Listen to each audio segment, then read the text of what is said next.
Hey, everybody, it's Eddie from Tokyo. This is your cryptocurrency update from Japan. It's Wednesday. I'm back from the Japan Blockchain Conference. It was great. I'm going to talk about it. I first want to get through some of the tabs. I was asked to make a comment on this story. So VPs of crypto self-regulatory body quit after receiving exchange compliance orders. Well, yes and no. The two vice presidents of Japan's self-regulatory cryptocurrency exchange body have resigned after their exchanges received regulatory warnings. Okay, yes, back on the 25th, they were reporting on the 25th. Back on Friday, those warnings were passed out. We knew those warnings were coming, we just didn't know who was going to get them. The FSA, which I think everybody now knows the FSA, they are the financial service agency in Japan. They are the body that is the watchdog and does on-site inspections and officially license the exchanges to operate in Japan.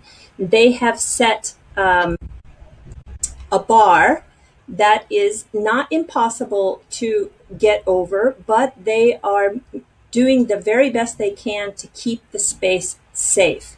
So this article makes you think, in using the word quit. In the West, when we think of quit, we think, I'm so angry, I'm just going to quit. Or the group is something I can't go along with, so I quit. It's kind of a negative word. But in this case, in Japan, the two people who resigned did so to save face of their colleagues. It's very much a Japanese way to take self-responsibility. So in the past week, you can see here that the Virtual Currency Exchange Association, the JVCEA, produced its first guidelines on industry best practices. And Yuzo Kano and Noriyuki Hirosue announced they would be stepping down as vice presidents of the organization. So when you go to their actual website,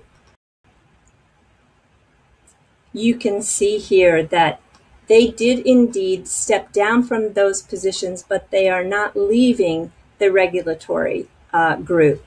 Now, the regulatory group was really a smart thing because you don't want to be told from a government entity how to run your business when that entity, the FSA, who falls under the Ministry of Finance, doesn't really truly understand the exchange business. So they were very proactive, and they took one member from each of the licensed exchanges and they created this regulatory body, and then they were able to communicate closely with the FSA.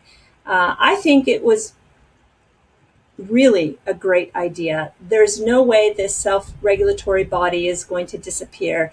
And they just stepped down because they, felt ashamed. It's part of the Japanese culture. I mean, thank goodness this isn't the Edo period. If they were part of the samurai class and this was Edo, they would have had to take their lives. And if they were married, their wives would have had to take their lives as well. So this story is kind of a non-story and nothing to worry about. In addition, there's another story that had a little bit of running around yesterday on the Twitter and YouTube. And I just want to kind of add to this story to make the whole space more understandable. So this is a funny title. Alibaba and Jack Ma's remittance. It should be Jack Ma. I just can't believe that some of these, this is, I think, a news BTC. Yeah. Come on, guys. It's Jack Ma, not Jack Man. Remittance platform ready to take on Ripple. This is another one of those articles that's meant to instill some fear. And I want to just explain a little bit more about the space, and maybe it'll make you feel a little bit better. So here's the official tweet. And this is a worker she's Filipino or Filipina, sorry, and she's working in Hong Kong. Hong Kong has about 160,000 people working from the Philippines there. Japan has actually 250,000, over 250,000 workers working in Japan. Both of our countries have a labor shortage, and so they have really made it easier and doing a lot to recruit people from other parts of Asia to help fill some of the jobs that we so desperately need done. So in this case, the Alibaba Group, Zcash, so don't forget that, and the Alipay Hong Kong are working with the bank in the Philippines, what is it, Standard Charter, right? Isn't it Standard Charter? Let me just take a look. I think it is Standard Charter Bank. Yeah. Okay. So the three of them together are helping the Filipinos in Hong Kong to send their money home. Now, look at this. Gcash has been in Japan since 2011 and has been helping the Filipino community get their money back home as well. You can go to any of the Family Mart convenience stores here and remit your cash using this Gcash. And check this out. When you look down here at the bottom, Gcash is powered by SoftBank Payment Services Corp. SoftBank is the company that was founded by Son, who is the person who gave the very initial investment to make SBI a company. So he is the original investor in SBI, and they have since gone their separate ways. But SBI, of course, is now the company that is embracing Ripple. So, you just want to really have a better understanding about the space, because I think some of those articles that are floating around out there, you may be able to have a little bit better understanding. So it's not surprising at all that Hong Kong is doing this, because they're going to need 600,000 more domestic helpers in the next 30 years amid the demand for elderly care. Japan is going to have to compete against countries like Hong Kong to attract the workers to come here in the same effort that Hong Kong is going to try to do. So they are just looking at the future growth of this domestic help industry. And of course, Jack Ma is going to do this. Now, look, this is Alipay. And Alipay has 520 million users. So it's not like this company just popped up overnight. This has been in existence and will continue to lead and grow in the space. If we look here, MoneyGram and Gcash actually made an announcement just this year in February, and they have a new partnership that strengthens MoneyGram's ability to also send money home for people who have family in the Philippines. And you say to yourself, well, wait a minute, Eddie, isn't MoneyGram working with Ripple? Absolutely. So in January of 2018, it was announced that that MoneyGram will use XRP for faster international payments.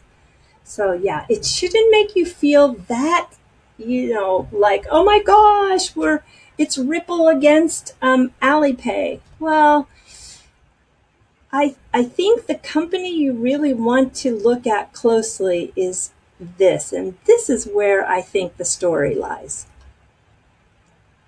This is Ant Financial.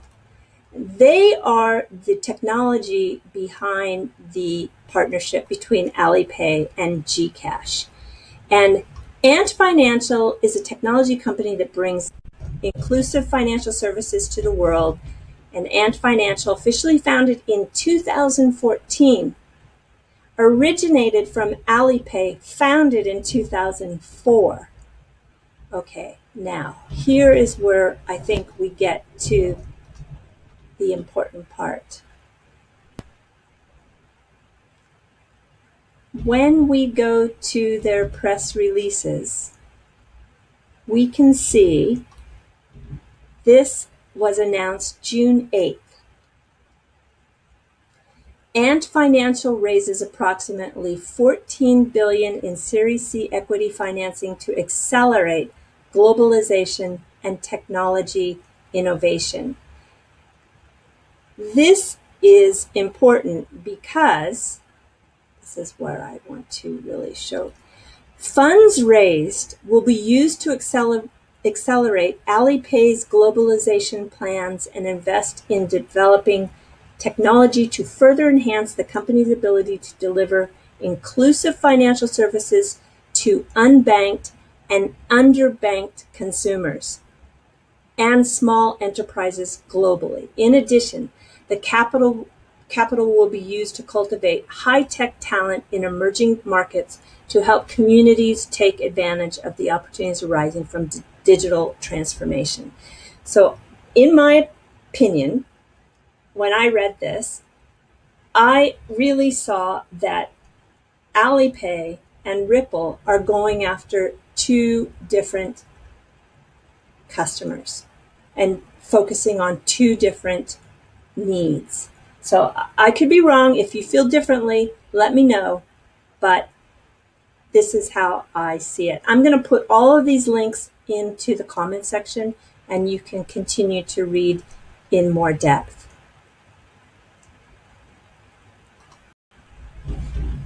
Okay, I went to the conference yesterday. Let me just show you a quick picture. I have, oh, by the way, I want to show you this.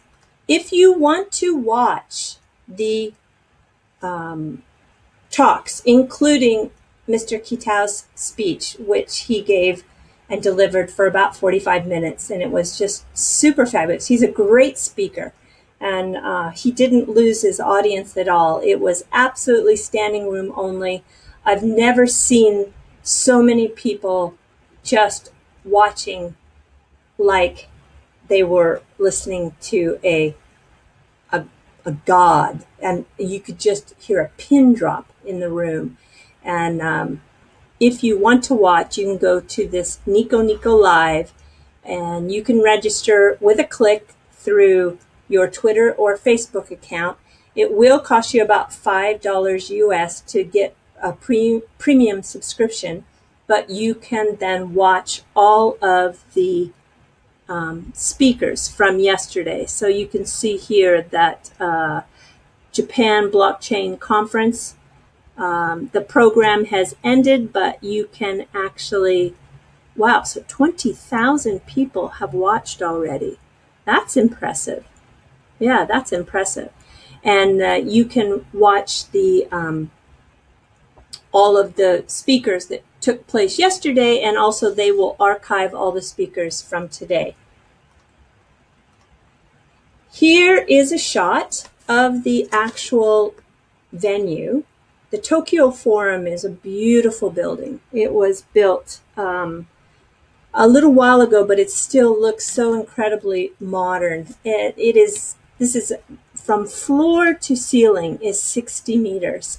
And the length of the glass ceiling is over 200 meters. It's just a fabulous space. There are 4 halls, and I just love to go to events in this space. When Mr. Kitao-san talked, he had so many things to talk about. I mean, they have so many businesses, and there wasn't anything he said actually that wasn't already announced in a press release or has already been listed on one of the websites to keep everybody up to date. So, he had very glowing reports to let everyone know in regards to Ripple and XRP. He spoke confidently. He had a lot of positiveness in his voice and in the future. He did, in the beginning of the conference, he talked about how he is so excited to use AI and robo. And AI is going to be used in the analysis, and the robo is going to make the advisory part of the equation, and then the people will be the added value. So that was the beginning of his speech. And then later he covers, they have so many companies that he really greatly illustrated the focus in a PowerPoint presentation as he sat in this big white leather chair. He looked so chairman-like. And he even made some comments that if he knows about some business, he picks up the phone right away and makes a call and doesn't wait. And he tells them to come to his office right away. And he says, I'm past the days where I go see them. Everybody's got to come see me now. I'm too old to go see them. He is just a delight to listen to. Then, of course, he talked a lot about, I made a few points here. He understood that the SEC is still sorting things out and that they need to wait for a firm interpretation. He really believes in blockchain. I mean, he understands that blockchain is just not for financial, but he sees it coming into the hotel business and the food business and the supply chains. He talked extensively at the end. That's where he spoke most about Ripple R3 and Ripple Asia. And he even said he sent 2 employees into those camps. He'd like to see Ripple and R3 basically separate in scope, where Ripple focuses on the remittance and R3 focuses on the smart contracts. He said that if we use XRP, we can create a more efficient world. And the thing that caught me most by surprise was his glowing description of Bitcoin Cash. He really spoke at great length for more than 10 minutes about Bitcoin Cash. And I know Roger was the follow-up speaker to follow his presentation. So I know that he also felt like he was going to lay down a good entry for Roger. But I was so surprised, actually. That part of his speech caught me by surprise. So I wanted to just, find out who is really advising him. Because these types of chairmen are really, of course, making lots of decisions on their own, but they are also making decisions based on the very smartest and best people who work for him. I found Jerry David Chan. He is the head of the department at SBI BITS. What a most interesting guy. He's had an incredible career and he still looks so young. I don't know exactly his age. I could probably figure it out, but I didn't figure that one out.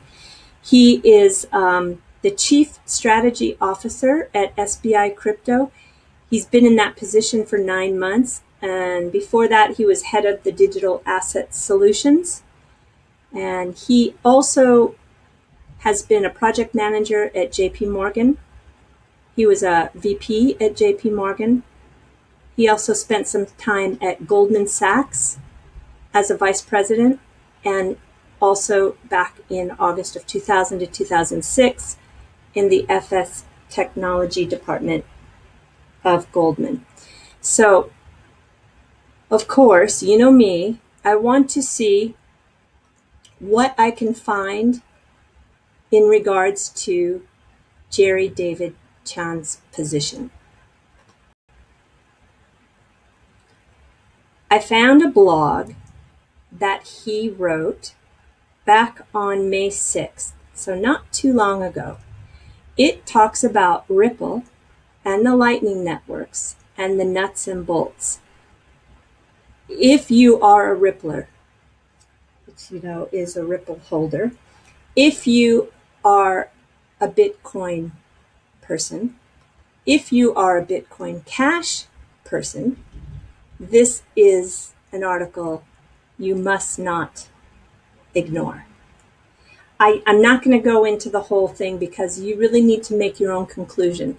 I think if you are truly interested in this space, you can't be spoon-fed by everybody who's going to use their armchair refereeing or analysis.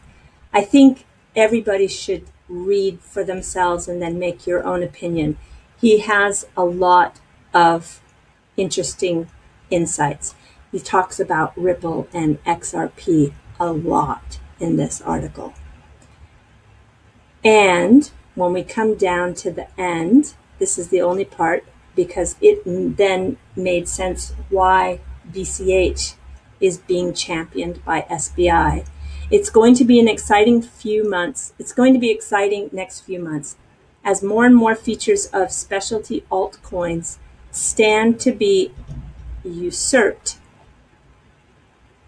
taken power by BCH as the true power of the original Bitcoin design starts to come to fruition. So if you want to know more about the strategy to come for the SBI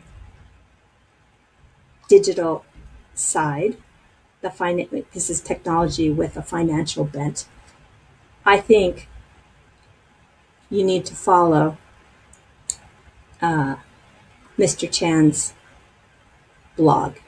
Okay, I'm really happy to find this for you because I think it's going to keep us all more up to date as to what's happening.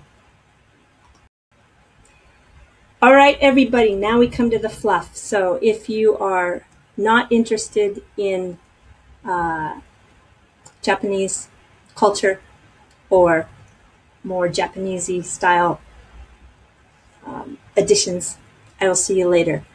For all of you that want to stay on, Mr. Yoshitaka Kitao of SBI has actually published more than 40 books. He is well known in Japan as being an expert in the Chinese classics. And I think that anybody who calls themselves an intellectual has to have read the 4 classics. If you have not, I don't see how you can call yourself an intellectual. So the 4 long fictional novels are usually thought to be the best novels in Chinese literature are these 4 here. It is, let's see, we've got Water Margin and the Romance of the Three Kingdoms. And then there is The Dream of the Red Chamber. And then finally, yep. And then finally, Journey to the West. So these are the 4 books that are called the 4 great classic novels of China. And I think you could probably get through all 4 because they've been translated, of course, into English. And you will then, with confidence, I think, be able to call yourself an intellectual. Yeah, that's my 2 cents for you today. All of the great minds in Japan place a great emphasis on reading the Chinese classics. So if you want to join them in the ranks, get on Amazon, find yourself some copies. Or maybe you can go to any of the bookstores that you want to. If you're not an Amazon fan and you want to support your own local bookstores, I totally understand. You can go and get them there too, as well, I'm sure. All right, everybody. Woo! I feel like that's all for today. Take care. Sayonara for now. Bye-bye.